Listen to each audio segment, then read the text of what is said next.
Friends, welcome to our channel. Brahmamudi serial next ఎపిసోడ్లో ఏం జరగబోతోందో ఈ వీడియోలో చూసి తెలుసుకుందాం.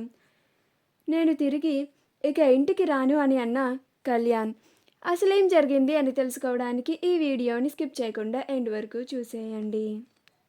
ధాన్యలక్ష్మి అప్పు కళ్యాణ్లని ఇంటికి తీసుకొని రావడానికి ఒప్పుకుంటుంది. అప్పుడు సుభాష్, నాన్నరాజ్, ధాన్యలక్ష్మి అప్పు కళ్యాణ్లని ఇంటికి తీసుకొని రావడానికి ఒప్పుకుంది. మనకది చాలు. నువ్వు వెంటనే వెళ్ళి అప్పు కళ్యాణ్లని ఒప్పించి ఇంటికి తీసుకొనిరా అని అంటాడు. అప్పుడు రాజ్, ఎస్ డాడ్ అని, కళావతి మన ఇద్దరం కలిసి వెళ్ళి వాళ్ళని తీసుకొని వద్దాంరా అని అంటాడు. అప్పుడు కావ్య నేను రాను అని అంటుంది. అప్పుడు ఇందిరాదేవి, ఇదేంటి కావ్య, నువ్వేనా ఈ మాట అంటుంది? నువ్వు ఎంతో అభిమానంగా చూసుకునే నీ కవిగారి కష్టాలు పోతున్నాయంటే నువ్వేనా ఇలా ప్రవర్తిస్తుంది అని అంటుంది. అప్పుడు కావ్య, నన్ను తప్పుగా ఆలోచించకండి అమ్మమ్మ గారు, ఇది చిన్నత్తయ్య గారి నిర్ణయం, నేను దానిలో జోక్యం చేసుకోవాల్సిన అవసరం ఉన్నా కానీ నేను చేయదలుచుకోలేదు అని అంటుంది. అప్పుడు ప్రకాశం, అదేంటమ్మా, నువ్వు చెప్తే వాడు నీ మాట వింటాడు అని అంటాడు. అప్పుడు కావ్య, లేదు చిన్న మామయ్య, నాకు మనసంతా అల్లకల్లోలంగా ఉంది అని అంటోంది. అప్పుడు రుద్రాని, ఏంటి కావ్య, మీ చెల్లిని, మీ కవిగారిని ఈ ఇంటికి తీసుకొని రావడం నీకు ఇష్టం లేదా ఏంటి? ఇప్పటి వరకు మా చిన్న వదినికే ఇష్టం లేదు అని అనుకున్నాను, ఇప్పుడు నీకు ఇష్టం లేదని అర్థమవుతుంది అని అంటుంది. అప్పుడు కావ్య, నేనేమీ అలా అనుకోవడం లేదు. కవిగారు నా చెల్లి అప్పు ఈ ఇంటికి రావడం నాకు ఇష్టమే, నాకు ఎలాంటి అభ్యంతరం లేదు. కాకపోతే ఇది మా చిన్నత్త గారి విషయం కాబట్టి నేను అందులో జోక్యం చేసుకోవాలనుకోవట్లేదు. అప్పుడు రాజ్, అవసరం లేదు, నేనే వెళ్ళి కళ్యాణ్ని అప్పులని ఒప్పించి ఈ ఇంటికి తీసుకొని వస్తాను అని అక్కడి నుంచి బయలుదేరతాడు. అలా రాజ్ వెళ్తూ ఉండగా కావ్య రాజ్కి కాల్ చేసి కళ్యాణ్ అప్పులు ఎక్కడ ఉన్నారో చెప్తుంది. అప్పుడు రాజ్, నువ్వు వాళ్ళ కోసం ఇంత ఆలోచించిన దానివి, వాళ్ళిద్దరినీ ఒప్పించి తిరిగి ఇంటికి తీసుకొని రావడానికి ఎందుకు నీకు అభ్యంతరం అని అంటాడు. అప్పుడు కావ్య, వాటన్నిటి గురించి మనం తర్వాత చర్చించుకుందాం, కానీ ముందు కవిగారిని అప్పుని ఒప్పించి ఇంటికి తీసుకొని రండి అని కాల్ని కట్ చేస్తుంది. రాజ్ వెంటనే బంటి ఉండే రూమ్కి వెళ్తాడు. ఈలోపు అక్కడ అప్పు వాళ్ళ ఫ్రెండ్స్ అప్పు కళ్యాణ్ దగ్గరికి కలవడానికి వస్తారు. అలా వాళ్ళు సరదాగా మాట్లాడుకుంటూ ఉంటారు. అప్పు వాళ్ళ ఫ్రెండ్స్, ఇదేనా అప్పు, నువ్వు బావగారి ఫ్రెండ్ గెస్ట్ హౌస్లో ఉంటున్నాము అని చెప్పి ఇక్కడికి వచ్చారా అని అంటాడు. అప్పుడు అప్పు, అవునురా, అక్కడికి వెళ్దామనే అనుకున్నాము, కానీ ఈలోగా మాకు బంటి కనిపించాడు. ఇంకా బంటి నా రూమ్ ఖాళీయే, మీరిద్దరూ నా రూమ్లో ఉండొచ్చు అని వాళ్ళ ఓనర్ గారితో కూడా మాట్లాడేశాడు. ఇంకా అందుకని నేను కవి ఇంకా ఇక్కడ ఉండడానికి నిర్ణయించుకున్నాము అని అంటోంది.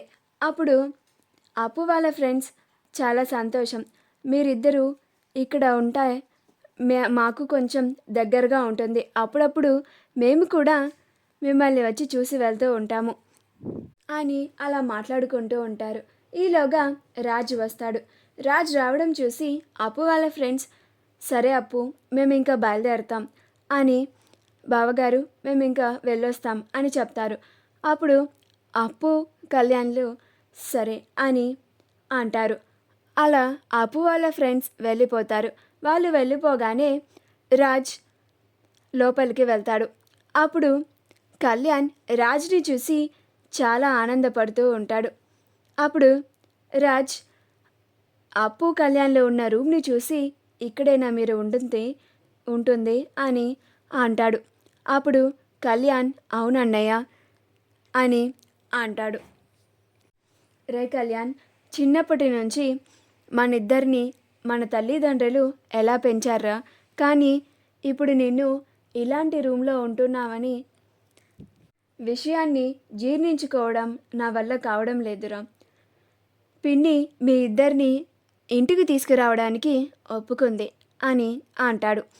అప్పుడు కళ్యాణ్ అవునా అన్నయ్య అని చాలా ఆనందపడతాడు. అప్పుడు అప్పు ఏం మాట్లాడకుండా మౌనంగా ఉంటుంది. అప్పుడు రాజ్ సరే పదండి, మన ఇంటికి వెళ్ళిపోదాం పదండి అని అంటాడు. అప్పుడు కళ్యాణ్ నేను రానన్నయ్య అని అంటాడు. అప్పుడు రాజ్ అదేంట్రా, పిన్ని మీ ఇద్దరిని తీసుకురావడానికి ఒప్పుకుంది కదా, ఇంకంతకన్నా మనకి ఏం కావాలి అని అంటాడు. అప్పుడు కళ్యాణ్ లేదన్నయ్య, ఒప్పుకున్నా కానీ రుద్రాని అత్త అక్కడికి మేము రాగానే అప్పుని నన్ను ప్రశాంతంగా బతకనివ్వరు. ఇక్కడ మాకు హ్యాపీగా సంతోషంగా ఉన్నాము, మేము ప్రశాంతంగా ఉన్నాము, మేము ఇక్కడే ఉంటాము. దయచేసి మమ్మల్ని ఇంకోసారి ఇంటికి రమ్మని ఇలా రాకండి అని అంటాడు.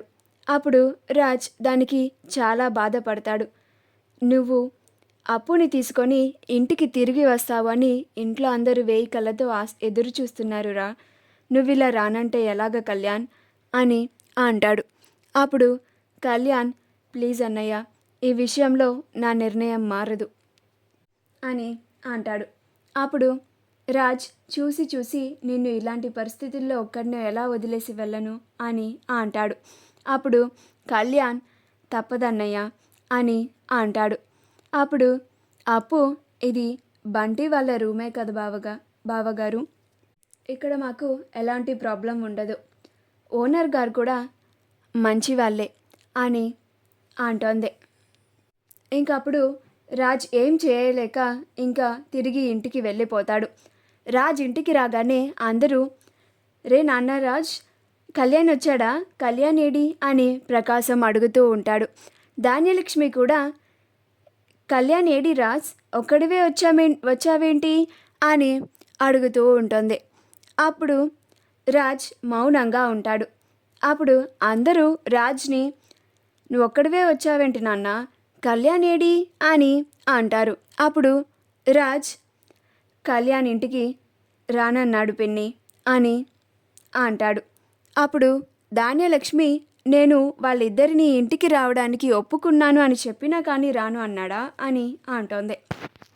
మా వీడియో కనుక మీకు నచ్చినట్లయితే లైక్ చేయండి, షేర్ చేయండి, మా ఛానల్ని సబ్స్క్రైబ్ చేసుకోండి, పక్కనే ఉన్న బెల్ ఐకాన్ని క్లిక్ చేయడం మాత్రం మర్చిపోకండి.